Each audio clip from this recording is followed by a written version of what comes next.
سر و صدا که نمیشه اسمشو گذاشت، چون ما کاتالانیا همیشه سر و صدا تو کارمون بوده. مثلا میتونیم از شورشی بودنمون بگیم که بهش افتخار میکنیم، یا از اینکه تو 6 ماه همچین سر و صدایی کردیم.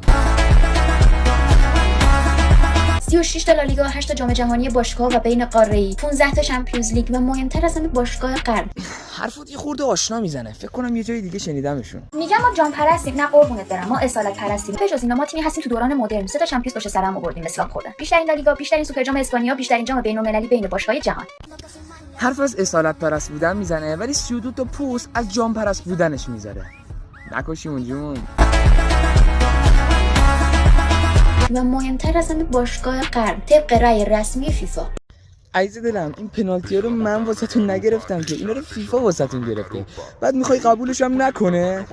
بابا هوشتونه. حالا بریم اون طرف ببینیم چه خبر. مسی متهم تخلف مالیاتی شد و حکم گرفت، یا پرونده مالیاتی رسوایی نیمار، و قشنگتر از همه پرونده که بارسا سالا به رئیس کمیته داوران پول داده بود، نه یه بار، نه 1 میلیون، 7 میلیون یورو. آره عزیزم، مسی اونجوری شد، نیمار اونجوری شد، حتی رونالدینیو و مارادونا هم که خیلی دوستش داریم اونجوری شدن. منتهای مطلب چرا هیچ کدومشون نتیجه دار نبودن؟ میدونی چرا؟ چون که بردن تو زمین براشون سخت بوده. آها، ببین یه حرف زده باشی که بخوام با تا آخر عمرت موافقت کنم همینه. بردن تو زمین برای ما سخته. میدونی چرا؟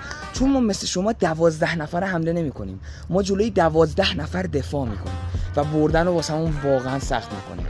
نزدیکترینش هم که دیگه میدونید، نیاز نیست بگم.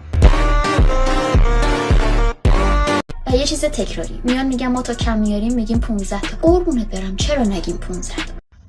اتفاقا بگید، چرا نگید؟ بگم ما میلیاردی خرج کردیم جام گرفتیم، شما میلیاردی خرج کردید نهایت از بایر مونیخ 8 تا بخورید. آره بذار منم اینم بگم، شما میلیاردی خرج داوری کردید، ما خرج بازیکن. فرق ما اینه، شما یه سال سر امباپه خرج کردید، گفتید بذارید یکم هم خودمون تلاش کنیم، دیدید نشد، دوباره برمیگردید از امسال همون قرار. تو دنیایی که میان 15 تا CL رو با سگانه و شیشگانه مقایسه میکنن، آقا قبول، اصلا CL اینجا، شیشگانه اینجا، سگانه هم اینجا. آقا شما برای اینکه برسی به اینجا باید اینجا رو رد کنی دیگه عزیزم، نمیشه که. ببین نصف شبیه هم اومدم بهت یه چیز بگم و واسه همیشه برم. تویی که میدونی پدر تیمت کیه، دیگه کاری نکن قربون.